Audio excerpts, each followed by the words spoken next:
you ready? Oh. All right. Are we live? Are we live? We're live. Oh, okay. That's cool. We'll just cut that in post. Welcome, everybody, to Dancing Dragons Live. My name's Elijah, and I represent Dancing Dragons Coaching Collective. It's a new coaching collective where you can go find somebody that will help you reach your goals. You can go to DancingDragons.CC, check us out, find the perfect coach for you. We have hundreds of coaches on the books. Anything that you're looking to do, any kind of style of coach that you're looking for, we got. So check it out, DancingDragons.CC, DancingDragons.CC. CC stands for Coaching Collective. So Dancing Dragons Live is our new live show. I believe this is the 8th episode. We're still getting off of our feet. Eventually down the line. What is it? Is this the 9th episode? There's like 10. There's like 10 right here. There's 2 that we're going to have to go back and re-edit the names. We're going to have to recount. I am terrible at counting. I just make up a number every single week. So anyway. In fairness, Eli is not a counting coach, so don't hold that against him. Yes, I do not. I'm not a math tutor. So that being said, every single week, we're here at Monday, 8:30 Eastern, 8:30-ish, I guess. Some weeks are closer to 8:30 than others. And you get to hear from real coaches, talk about real topics that affect your real life. And in the future, now, Elijah, we would like to turn this into Yep. Hey, Elijah, I got to say, man, I liked your little rant. Yeah, we're going to get call-ins in the future. We've already had amazing episodes in the past with dope coaches, interviewees, crazy topics, right? So go back, like, share, and subscribe. But I recently went through a pretty bad breakup, bro. And you know what? Yeah. And so I called this meeting here because I wanted to hijack the news. We got Elon Musk and Trump breaking up too. And that's been pretty cool because it's been a little bit of distraction, the way they've been like throwing things at each other, right? And it's pretty cool, right? I mean, what's that, Rona? I said there's a lot of shade there. There's a lot, right? And this is almost, you would think that this is like like there were 2 political rivals and this was like the election going on right now with the stuff that they say, right? But man, my breakup was bad emotionally, right? Because let me just give you a breakdown, right? If anybody doesn't know, Baby Miko, aka Young Miko, she's a famous artist. And look, I started enjoying her work, and then I was like, man, she's not that pretty. And then I started listening to more of her music, and I was like, wow, she's amazing. And so I did what any rational guy does. I shot her a DM on Instagram. Didn't respond. 4 DMs later, we're broken up. Elijah, what can I learn from this? And how can I take some of the lessons of Trump and Elon Musk? Because I was able to keep it private. Our relationship was cool. The paparazzi didn't get involved. But this is something messy. This is something that, should Baby Miko see this video and respond to my DMs, maybe we could have a public relationship. That's up to you, babe. Hopefully she doesn't screenshot her inbox and put you on blast, man. That would be bad. That's bad. But okay, that's rough. Right. So here's the thing. When we're talking about breakups, obviously we jest a little bit, but when we're talking about breakups here, we don't just mean in romantic relationships. Obviously, well, it's not super obvious, but probably not. Trump and Elon weren't in a romantic relationship, right? So I know Elon did say that he loved Donald Trump as much as a heterosexual man could love another man. That's a dubious statement. But just a few weeks later, like, they were throwing mud on the internet like nobody's business. So we're not actually talking about like just romantic relationships. We're not going to put the conversation in that little bit of a box, right? So we all have relationships. Everybody that you have some sort of relationship, whether it's a close relationship or just a casual relationship. There's some sort of relationship there. And we really want to talk about like how to avoid these kinds of blow-ups, right? And I really think that the crux of it comes down to communication, right? So if you're not properly communicating with the people in your life, if you're not explaining to them your expectations, if you're not clearly saying like what your goals are, and you're not clearly asking them what their goals are, what their expectations are, and trying to meet those things, that's how these things kind of like snowball out of control. And then all of a sudden you go from, oh, I love the guy, to, you know, oh, this guy is like terrible, and you guys just can't say anything nice about each other. So how do we avoid? Yeah, so let me even just Yeah. pull it back and start with Rona, if we can get to that too. But like, how does that happen in relationships? Because usually at the beginning of the relationships, everything, you know, is going well, whether it be a new friend or a relationship, or even you start a new job, you're excited about it, and the relationship starts going well. But how do we get to this point where there is this disconnect, and it's all of a sudden, like Elijah said, people were best buds 1 minute, and the next time they're saying the worst horrific things to each other. So how does that happen? Hope. I'm being serious. Mhm. It's Yeah. hope. When we meet people, whether it's a business or whether it's a personal relationship, it has to do with your expectations. And the more, everyone's on their best behavior when you first meet, and then in any relationship, it's usually between 3 and 6 months. You start to see a little crack in the armor, or there's things that you thought were cute or not so bad, or I can live with it, become worse, or you don't notice how much they do it, and it could be, like I said, from expectations, from fear. We only know who we are. We don't know that other person. And when we go into, this is what I talk about with, when you go into a situation with an adult mind, you have expectations, and you're ready to judge if it's not exactly the way you want to. And then you grasp for control, because fear and control go hand in hand. And that's what we've been seeing with in politics, fear and control. And when people get in fear, they lash out. And if you can go in with a more childlike mindset, in terms of, I don't know what's going to happen, I'm going to ask questions, I'm going to find out. I don't know how they are feeling. No one ever knows how anyone else is feeling. And the only thing we can ever control is ourselves. So Yeah. when we, right? And then we have to, when we ask questions, we have to actively listen, which is the hardest thing anybody can do. It's really hard. And and active listening isn't perfect either. And at the same time, people just want to be heard. If you can listen and let them spew or chat or talk or whatever, and then you can say, okay, so what I'm hearing is blah, blah, blah, blah. Then they can at least, it will kind of short circuit that emotional upheaval, which people get to when they talk over each other. Make sense? Yeah, you're absolutely right. And one of the things I'm probably most famous for is interrupting people. I probably interrupted Elijah a million times just on personal things. But and that goes to active listening, and you're right. So that can avoid just bad relationships in the first place. If you're not actively listening, there could be some red flags that are going on that you're missing because you're not actively listening. And then on top of it as well, when you are active listening and you're doing these things, you're able to kind of say, hey, okay, what is this person's priorities? What is this person's motivation? Is this something that I want to be in alignment with? So my apologies, Elijah. Yeah. Now that we know what could get us into this mess, please continue. So hold on. Before we move forward, I'm going to interrupt you there. So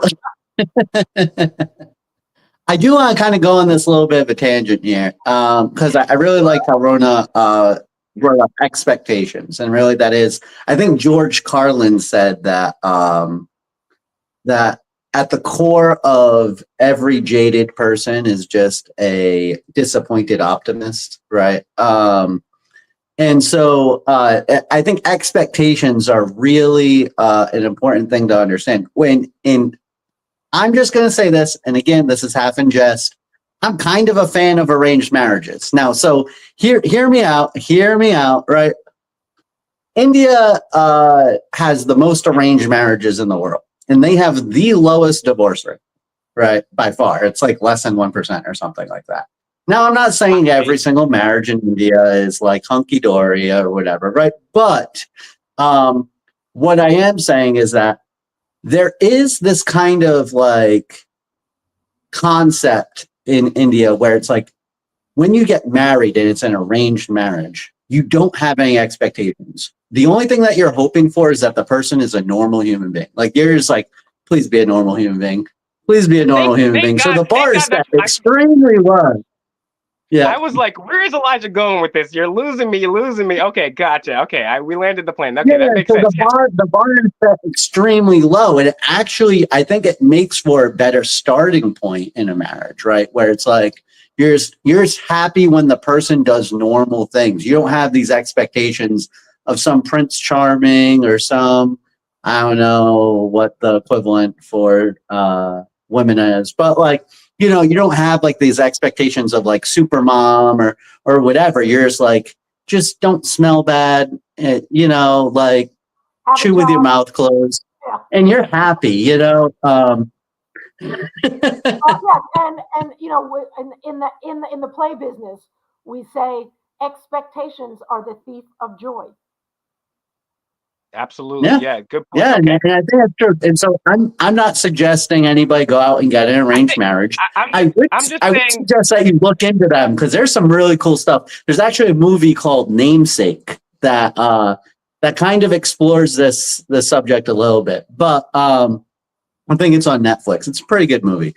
But the point is that I just think that we should really, if we understand the damage our expectations can do, I think just knowing that can help us kind of mitigate our own expectations in a relationship from other people. And so that way we don't get that huge fall from like the heights of these like great hopes and great expectations that like, oh my God, that didn't come through. That person's terrible. It was a complete waste of time. I can't believe what I did. And then like the whole freak out phase, right?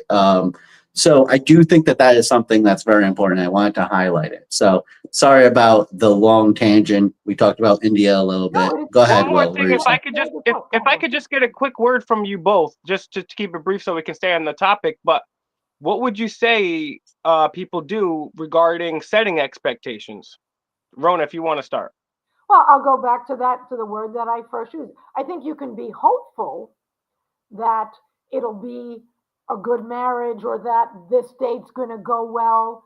You know, I like him physically. He seems to be funny. You know, I've gone out with guys 3 or 4 times, and by the end of the 4th date, I'm like, he is not what I thought he was going to be, because the armor is loosened up a little bit, and then you see things that are like, not so much. You know, people date in order not to date. So that's what happens, you know. And and so you can go in without, I want him to be exactly like this, as to, I hope he's a nice guy and I hope we have fun and let's see what happens. So you can and all that is, it's, you know, it's based in positive psychology. You can hope for the best, but just don't have exact expectations that no one is exactly like you expect them to be. Yeah, totally agree. And before we give it to Elijah, I would just want to double down on that. Keep a positive outlook and an open but skeptical mind is what I would say to everybody. But yeah, sorry to interrupt again, Elijah. Please go ahead. Yeah, no problem. So I would say that it actually kind of comes down to active listening, right? So we kind of touched upon that a little bit earlier, but it's just a more broader sense of listening, like actively like experience the person, right? And I think that what happens is that we tend to let our past experiences paint people. Like that's how we get like a lot of prejudice, and I don't mean racial prejudice necessarily. I mean just like, you know, like we're like, oh, you know, I dated short guys before, and they're all like a little, you know, like you kind of get this like you kind of get jaded from your past relationships, right? And so what happens is that we bring that baggage with us, right? And then like we start putting this stuff on, or like we've seen a lot of movies, right? And we're like, oh man, this person, they work in finance, so my life is going to be like this or that or that. And then when that doesn't turn out that way, you're like, oh my God, like this is all a waste of time. And so I would say actively observe and just actively be present with the person that you're having the relationship with. And again, it doesn't have to be romantic. Just truly experience them as opposed to coming up with some narrative in your head and just letting that play all day long. I think you hit the nail on the head when you said be present. First of all, when we're having conversations and you're not actively listening, you are automatically thinking of what you are going to say next. So when you're having that conversation with yourself in your head, you can't hear what the other person is saying. And for all you know, they may go off on some sort of tangent and you didn't hear it because you're not paying attention, because you want to seem smart, or you want to be smarmy, or you want to, all that kind of stuff. So Will, from now on, make sure you really listen. I'm doing my best. I'm doing my best. But no, you're absolutely right.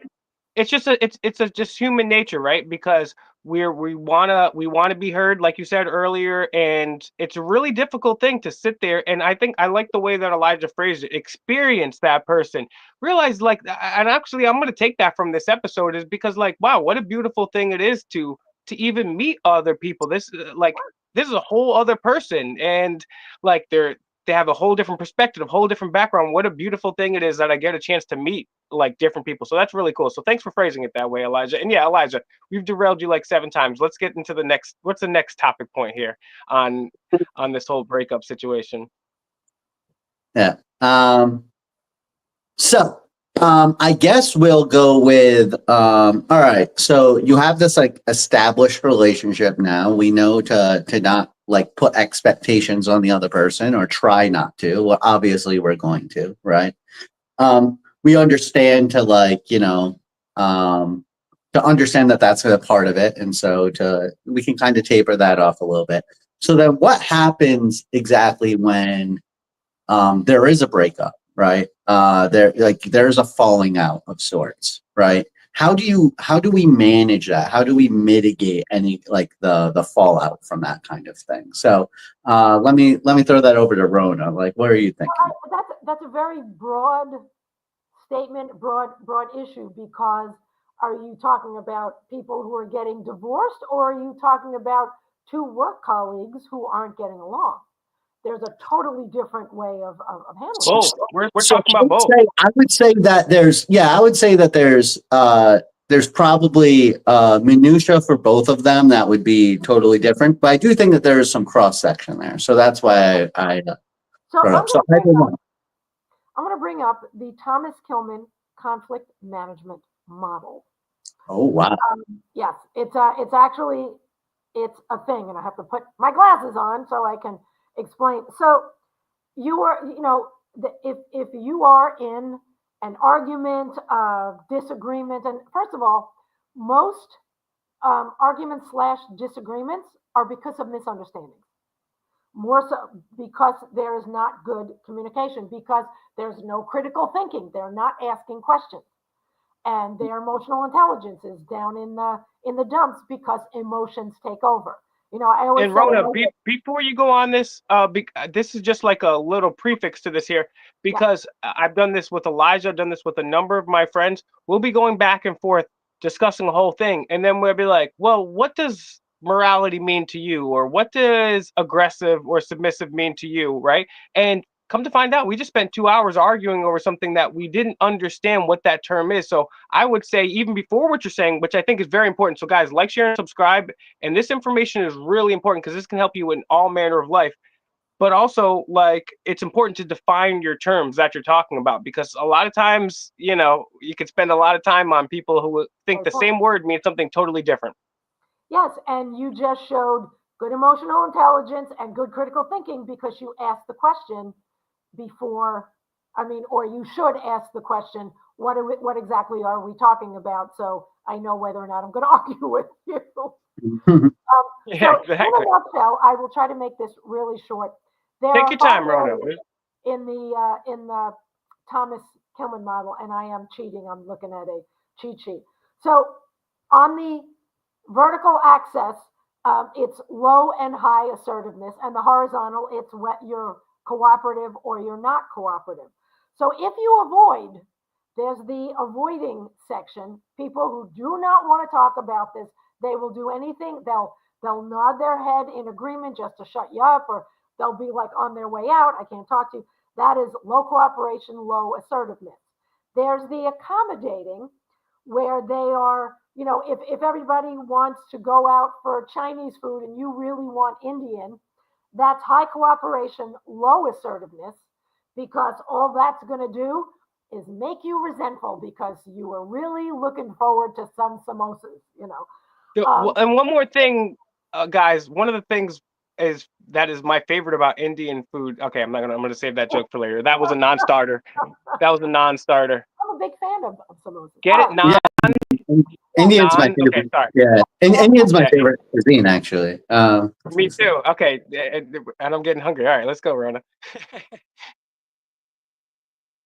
Oh, I think Rona froze for a sec. I think she I left got her for India. frozen too. Yeah. Okay. She's got some takeout. Yeah, she's actually, the thing is, I was worried about this. Rona is actually not a coach. She's actually somebody that works for the Indian cuisine industry, and she just worked her way into this thing just to get us to all buy Indian food. But okay, well, in all seriousness, Coach Rona will be back momentarily. She could probably leave and come back. But Elijah, on this point, before she gets to, because what she's breaking down is really important to understand people's different motivations and kind of how they are, and like you said, that can be done by active listening. Okay, Rona's back. All right, I'm cool. back. Rona, you know what? Evidently my computer was not plugged in all the way, so I lost power. So wow. Anyway, but luckily we have our trusty phones, so I'm just I'm working it that way. So anyway, so what was I saying? So all right, so then we have the competing, which is the high assertiveness, low cooperation, and that is just basically we're doing it my way or the highway. And then there is hold on, I have to look and see. Guys, if you're just joining, like, share, and subscribe. This is our weekly live stream here at Dancing Dragons Live every Monday at 8:30 p.m. Eastern, and find us at DancingDragons.CC. We're a coaching collective. We have everybody from financial, executive coaches, astrological advice if you want, health and wellness, business, dating, fashion, whatever you want. And if you're just joining, we did forgive us for that brief technical problems, but we're breaking down how the different ways that people kind of communicate with one another. And if you could please continue, Coach Rona. Thank you.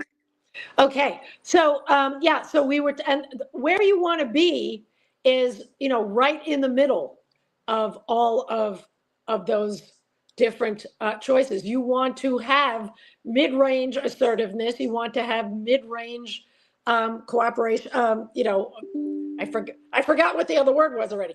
But it's important.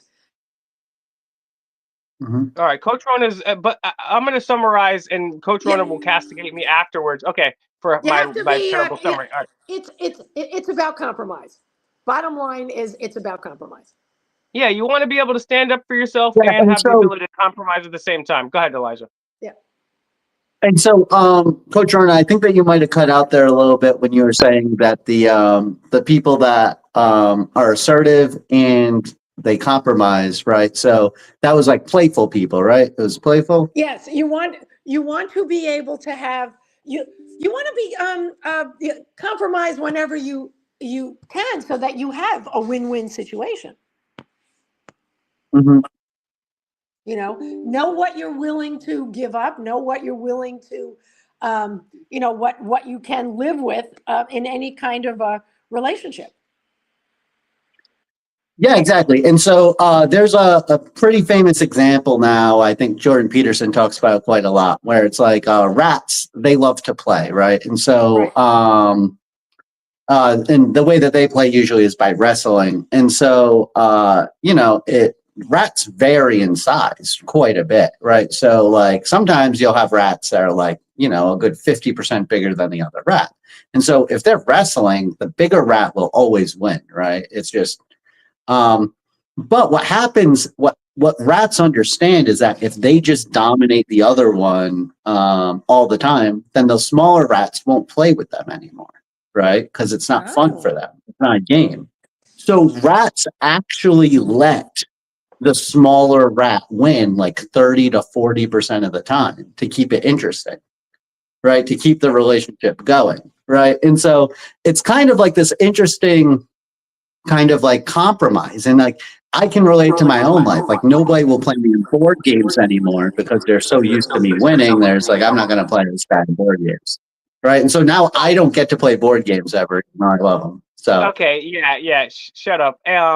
No, and it's more than that too. And it's not just rats. It's all mammals. Anybody that's watched David Attenborough or any nature documentary knows. I mean, it's all mammals that will have this stuff. And it's not, you bring up a good point. It's because, you know, you want to have somebody to play with too. But as Rona, and this is why Coach Rona is so awesome. And I would love for you guys to go check her out at DancingDragons.CC, is because that's one aspect of it, right? But it's also like they don't have language the way that we have language. That's how they communicate with one another. That is like fundamental to all society. Play is fundamental to all society. I can't encapsulate it as well as Coach Rona can. But yeah, Elijah, where do we go from here, right? Because we got Donald Trump, Elon Musk breaking up, more importantly, my breakup that I'm going through. But what's the next step in this process? How do we mitigate somebody from like blowing up on the internet? One of the things I would say is, right, and I would like a quick take from you guys here, is like,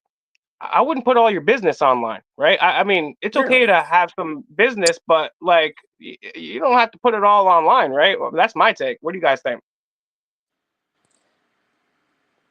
Go ahead. So I think that that's a pretty good point. I mean, and I don't even think it's just online, right? I think it's generally a bad idea, like especially, and we'll do this with romantic relationships. It also works with friends and business partners, though, right? So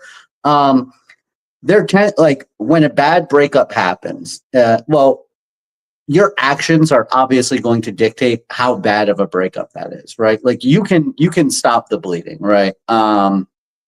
And we can go back to that. I think that we kind of jumped a little ahead onto this topic. But like, so it's like,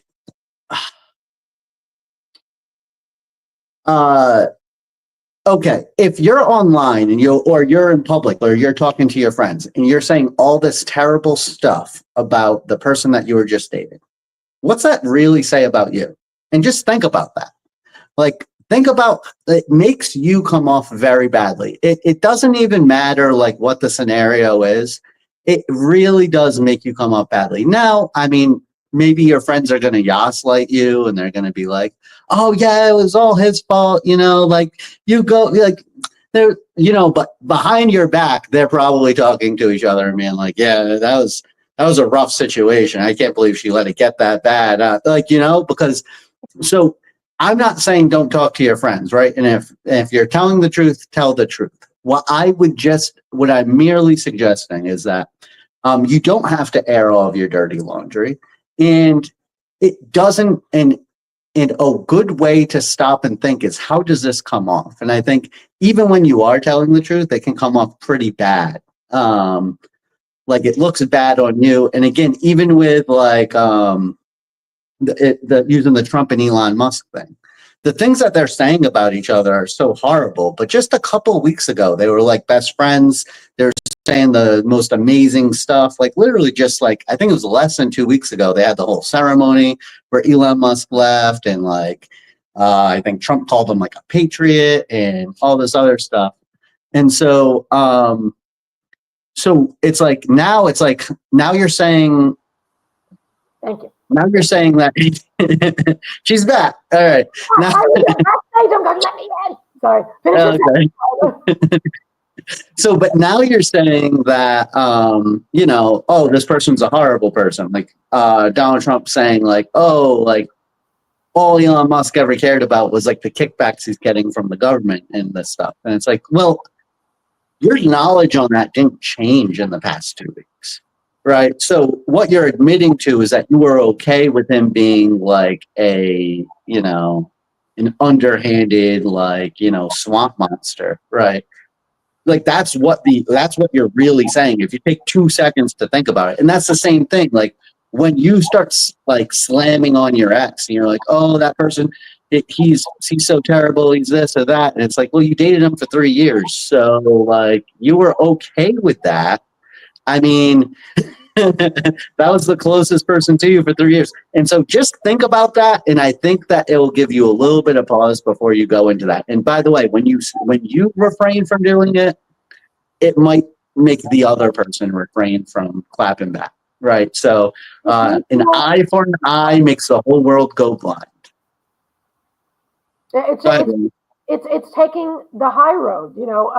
When I got my divorce, it was actually fairly amicable, despite the fact that I really, when I got divorced, I was living in Florida. And when I got here to California, I realized not only didn't I love him, I didn't even like him. And, and so that was, and there was no reason for me to yell. It wouldn't have gotten me anywhere. Besides the fact that I signed a prenup, so I couldn't get any more anyway.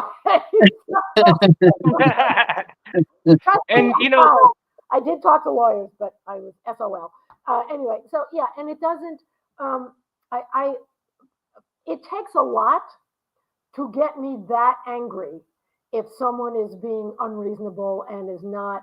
It has to be mutual also, because everyone's got a breaking point, and you guys do not want to see my breaking point. That's all I'm saying. It's a lot. Yeah, I'll take your word for it. Yeah, and a lot of times, before we get to Elijah, I know he wants to take a step back. I kind of jumped ahead a step here, so my apologies for that. But a lot of times what people will say after a breakup is, oh, well, you'll never find a guy or girl like me. Oh, well, it's your loss anyway. But what you're really telling is that person is like, I'm insecure, right? And you're better off without me, right? Because that's even if you do want that person back, maybe there's a chance to salvage that relationship. Every situation is different, right? If you're telling person, oh, well, guess what? I never liked you anyways, and you're stupid and you're ugly. It's like that just comes off as petty and insecure. And people that are emotionally intelligent will pick up on that and be like, wow, I dodged a major bullet right there. So yeah, my apologies, Elijah. I think I forwarded one step. And that's fine. Just to go off of that idea. Now, there's this amazing song. It's by Through the Looking Glass. It's called Goodbye Stranger. Now, here's the thing. All right. I don't believe in authorial intent. I don't care what authors say their work's about. So if I get this wrong, if you're like, oh, Through the Looking Glass, that's not what that song's about. I don't care. I don't care. All right. This is what the song's about to me. You can have your own opinion, and I don't care if your opinion's the same as the guy who wrote the song. Really don't. Doesn't matter to me. So, but the way I listen to Goodbye Stranger is that it's like the best breakup song in the world, right? Because he's just saying, he's like, Goodbye Stranger. He's like, and it's exactly what we're talking about today, right? He's talking about, he's like, look, like, I thought that you were this kind of person. It turned out that you're not that person at all. So I actually don't even know you. And so the mentality he takes is like, goodbye, stranger. I'll save you guys the singing. But it's like, but he says, like, I don't want you to feel bad about this breakup. I don't want you to feel any pain or any shame. You're just doing you. And I have to take everything that you say as true. I can't read your mind. I can't tell you that that's not how you feel. And if that's how you feel, you're not the person that I thought you were. So goodbye, stranger, and I'll just be moving on. That's it, right? So I think that's like the greatest breakup song of all time. So if you are real sad right now, going through a breakup, bust out the Through the Looking Glass. It might make you feel better. They got some really great vocals in that. I can't hit the high notes, but I still try in my car every single time it's on. Yeah. So I want to make a point from that point, that if you can flip it to a positive outlook and think of it like, hey, if I had to stay with this person, I would not have been truly happy. I may not be happy now. I'm resilient. It just means that there's someone even better out there for me.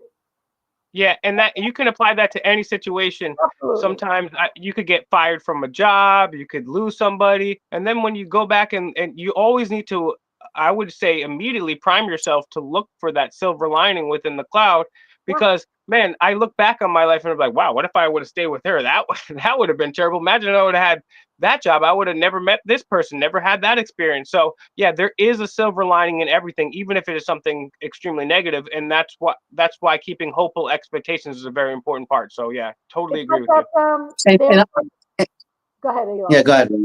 Well, No. there's an ancient Chinese story about an old man in the village, and his horse runs away, and all the villagers say, "Oh, that's horrible," and he says, "We'll see." 3 days later, the horse comes back. There's 5 other horses, and the villagers say, "That's amazing." "Oh, we'll see." And then the son breaks his leg, and all the villagers say, "Oh, how horrible." "Well, we'll see." And then the Chinese army comes and they couldn't take him because he had a broken leg. See my point? So you don't Exactly. know the actual good or bad of anything. Things just happen. We make them good or bad in our heads. And it could be societally, it could be emotionally. We all grew up, having different expectations. See, I brought it back full circle. It comes back to expectations. If you leave yourself open, and to your point, Eli, to stay present and not judge, you just are. You are living, moment to moment, so that life becomes an adventure, not a cranky obligation. Mm-hmm. Yeah. That's my story. I gotta go. No, I'm kidding. And she cuts out. Again. I'm just mad that you didn't bring us samosas when you left. All right. So, For real. Damn. So anyway, so what I want to do is I want to kind of go back a little bit, and it's like, so how do we avoid making these expectations, and how do we avoid when somebody does let down our expectations? How do we avoid like lashing out? And I do think like Rhoda was talking about communication. I don't think that she finished. She got broken up a whole bunch, and then I interrupted her with a story about rats, right? But I there was more to that communication thing that you were going to do, right? well, I have a little model that I think might help people. It's P-U-R-R. P Okay. is for pause. You're pausing. U is to understand. R is to reflect. And the other R is to respond accordingly. People think that they either have to answer right away or fill it with ums and ahs and filler words, because most people get uncomfortable with silence, when silence is exactly what you need. You take a breath, understand, okay, and you can ask, so you're upset about something, or did I upset you about something? I am so sorry. And then you use I versus you language. I language is feelings. I'm feeling that this may not be the best time to talk, or I feel like this is getting out of hand. If you start to use you language, you're doing this, and because of this, because of what you're doing, and you always do, that's what brings it to the next level. You is accusatory. Also, when people start to use the word but a lot, their emotions are rising. Yeah, but this, yeah, but that. So that's a hint. And when people use always and never, you always do this. He never has this. This is not going to be an easy conversation. And that's when you take it. And if you take that pause, understand, reflect, breathe, etc., that kind of short circuits their emotional rant, their spinning, because you're not giving them anything back to work off of. Does that make sense? Yeah. And so it was pause. What was the second one? The you? per. Pause, understand. Understand. Yeah. Reflect, And then respond. respond. Respond All right, cool. appropriately. And I'm a dog person, so go figure. Oh, well, dogs I can like them purr. both. I like them both. So, there's another kind of model of that. So if that model's not your cup of tea, I like that purr is easy to remember, and it's also kind of a form of communication. Fun fact about purring: cats do not purr or not around humans. They do it specifically for us because they know that we like it. So it's a weird thing. So I'll take it. they do it to manipulate us. It's pretty cool. Yeah, literally. So That's why they mimic the baby it sounds. works. Yeah. It works. And so the fact that this communication style is purr, I think that's kind of, I don't know. It is a It's good poetic in acronym. a way. I like it. Yeah, I do like it. It's a solid one.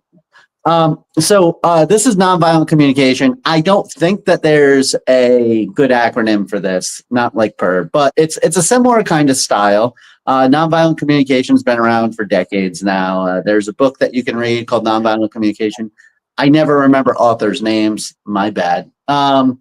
But yeah, you can check it out. It's a pretty good book. I have a friend who actually teaches classes on nonviolent communication. There's actually a pretty viral video of him diffusing a situation in a bar where he's a big guy and this bigger guy comes up to him and wants to knock his head off, and he diffuses it using nonviolent communication, which is pretty cool. And so the first thing that you do is 4 steps, similar to Rona's model there, right? So similar to the PER model. The first one is observe, right? So you make an observation, right? And it's supposed to be an objective observation. So instead of attaching things, you don't use you words like that's in there, right? You don't use accusatory language. You try to take a third party, look at it, an objective point of view and say, okay, we are angry at each other or something like that. Right? You just we're trying to do that, whatever the observation is, right? And then the next thing is that you express your feelings. And so this is making me anxious, right? And so that's these are things that should be non-controversial. You should not be saying anything that the other person could even possibly disagree with at this point, right? If you're saying something that's disagree, now maybe they have a different point of view. Maybe you're we're trying to cross the road, and they're like, no, we're not trying to cross the road. We're trying to walk through the park. And then right there, your problem solved, because now you know it's a miscommunication, right? And so if there is a disagreement here, it's just a miscommunication, and then you can clarify that pretty easily. The next step, the third step, is that you express your need. What do you need? I'm feeling anxious. I need to calm down, right? And then you make a request. When you sing me that song that you always sing me, it makes me calm. All right. This is kind of a ridiculous scenario, but that's nonviolent communication in a nutshell. And when you communicate in that way, and again, in the book, the guy suggests that we should adopt this as our de facto communication style, and everybody will be kumbaya all the time. I don't buy that. I'm just saying you can pull this out if you study it. You can pull it out when you are having kind of an adverse conflict going on in your life, and it will help out. I've seen it help out quite a bit. I've used it in my own life. There are videos of it working. So definitely check this out. Nonviolent communication. Again, you make an observation. You express how you're feeling.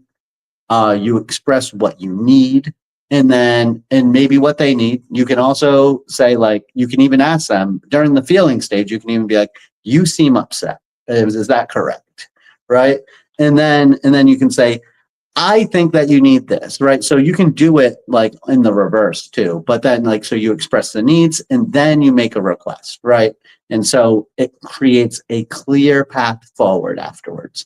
And so I like that. Unfortunately, there's no PER, there's no acronym to remember that stuff, but it's only 4 things, so it's not that hard to remember. You're coded. You're Rona's muted, Coach Rona. Sorry. I'm doing great tonight, yeah? Marshall Rosenberg, PhD. That's the name of the author. Oh, thank you. Welcome. Appreciate you. Empathy, collaboration, authenticity, freedom. Words and the way we think mattered. Find common ground with anyone, anywhere, at any time, both personally and professionally. ECAF. There That's you a go. pretty weak acronym. But Yeah. I know we're kind of winding down here too, but one of the points that me and Elijah were kind of spitballing, I mean, mostly it was all Elijah's ideas and stuff like that, but we're kind of spitballing. He was like mentioning that Elijah actually may be frozen himself there, or I'm not sure No, what's he's going just on. not moving. Okay, cool. Okay, he's just being extremely stoic. Okay, and muted. But one of the things is too, like, now again, I'm no fan of any political person too. I'm kind of like a political atheist when it comes to all of this or any of these people. I'm not a fan of any of them.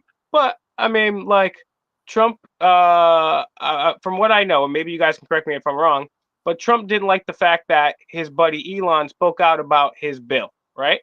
And then so Trump Right. is like, all right, well, screw you. Meanwhile, I mean, I'm not a fan of either of these guys, but literally the richest man in the world spends $300 million on you, takes all this time spending it where he could be making billions of other dollars, right? And this guy's like, well, you don't agree with me on one thing?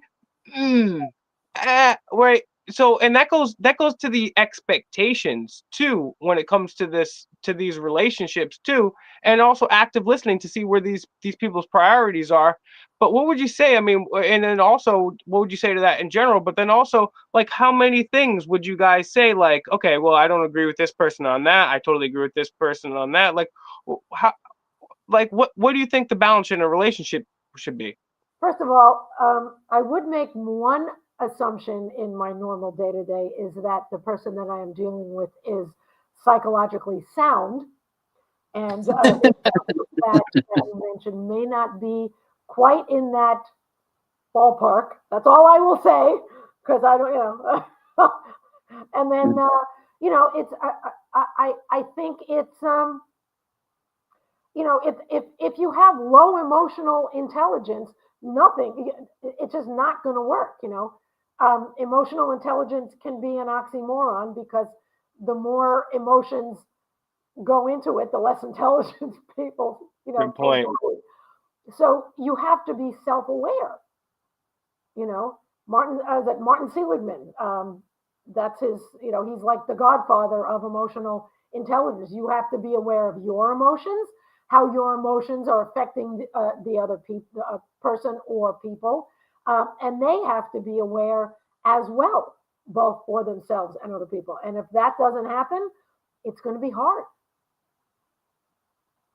Yeah, and I think that there's like this other thing, and comments about the mental frailty of parties aside.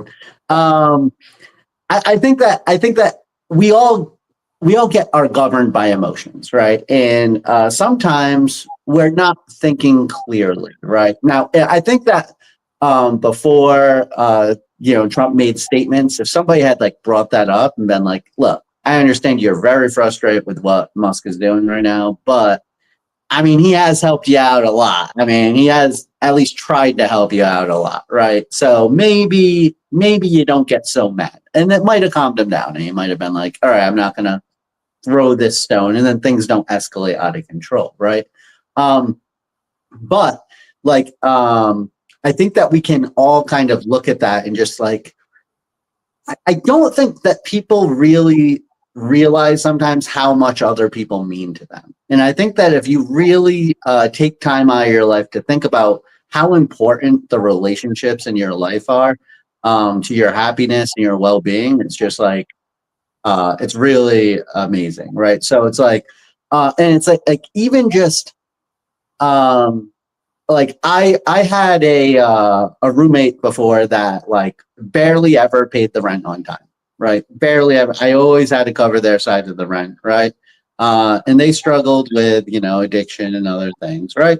And now they're sober and that's great. And they were like, "Oh, you helped me out so much," and I was like, "Well, I mean, yeah, you didn't pay the rent on time, but you were still paying rent, like that helped me out, right? Like I didn't have to pay that money, so, but that person didn't have that in their head that they were helping me out at all. Right. And it's like, no, like you were now you weren't helping me out as much as a normal roommate would have. Right. But, but you were still helping me out. It was still better with you there than not with you there. Right. And so, and I think that like, now that's a situation where and it's a rare situation where a person doesn't see their own value in a situation, right? I think a lot of times we might take for granted the value other people provide because they do cause frustration, right? And trust me, I wasn't always in the headspace like this person's helping me out a lot. Trust me, I wasn't always in that headspace. But, I did get there, from time to time, and I would have to remind myself in heated moments, like, hey, it's better to have this person here than not.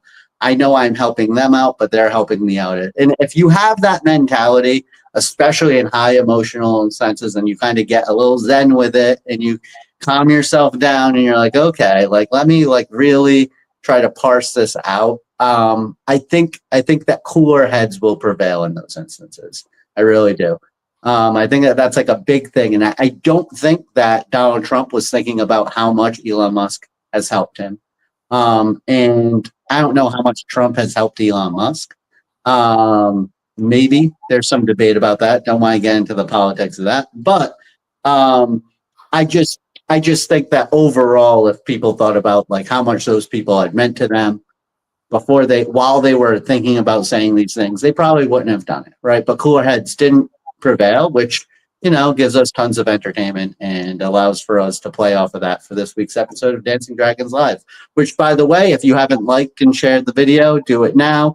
Go to DancingDragons.CC. Check us out. Dancing Dragons is a new coaching collective. We got every kind of coach you could hope for. We got people with years and years of experience. No matter what kind of goal you're trying to get to, we have a coach that can help you get to that goal. So go to DancingDragons.CC and check us out. New company. So, Rona, did you have a... Yeah. Rona, any final thoughts on our topic today? Just talk good. Talk good. Talk good. I'm good. Yeah, I think we pretty much covered everything. Communication is a difficult thing, and no matter the conversation, good, bad, or even if it's indifferent, emotions are involved. Indifference is an emotion. So just realize there are emotions involved every time you have communication, and you need to be aware of it.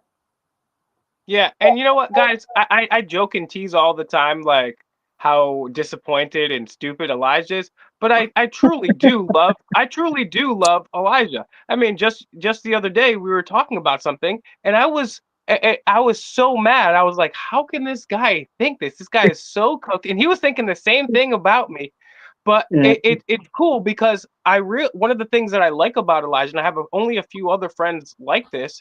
Shout outs to my boy Josh, but like that's one of the things that I love about Elijah, even though I disagree with him and think he's completely cooked on certain topics, right? Like I can have these conversations. I'm a person who personally loves to have deep philosophical and controversial discussions, right? And you can't always type that in to have somebody go back and forth on YouTube or Google and to have somebody that's knowledgeable on a situation and test your ideas versus somebody too. And then what I would say to kind of close this out is my advice. And first of all, shout outs to your George Carlin reference earlier. I just listened to George Carlin's Brain Droppings. It's free on YouTube, and he reads it himself. Right. Hilarious. I just went back and listened to that. So funny. He was so clever, so smart. Oh my God. Awesome dude. But now I'm going to call to probably the greatest stand-up of all time in Dave Chappelle. And what I think you need to do, whether it's friends, your girlfriend, or whatever, right?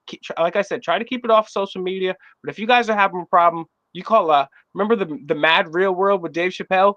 We need a house meeting, y'all. That's what you guys need. When things break down, you need a house meeting. Maybe you got 3 people in your crib. Maybe it's you and your friend. Maybe it's you and your boyfriend, your girlfriend, whatever. But when things get bad, take a second, close you guys self off, and use the techniques that Coach Eli and Coach Rona are talking about.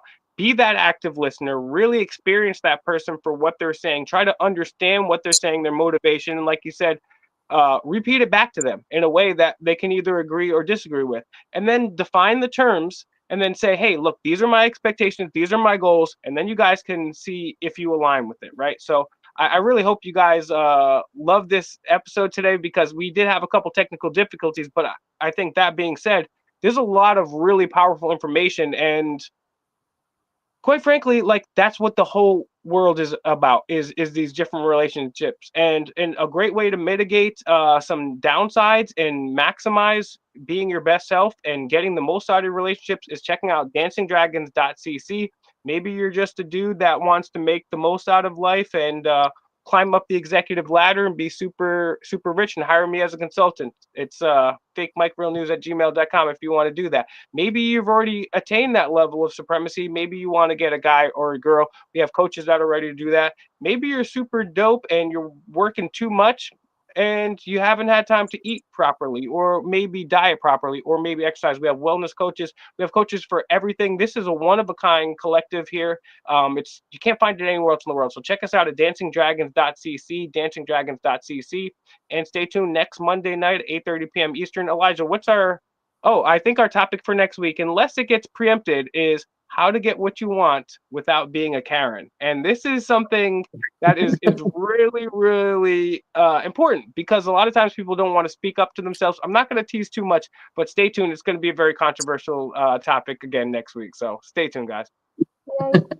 I don't know how controversial it is, but yeah, it's going to be a great topic next week. Thanks, Will. Thanks, Rona. And thank you to everybody watching. And remember, as always, be excellent to each other.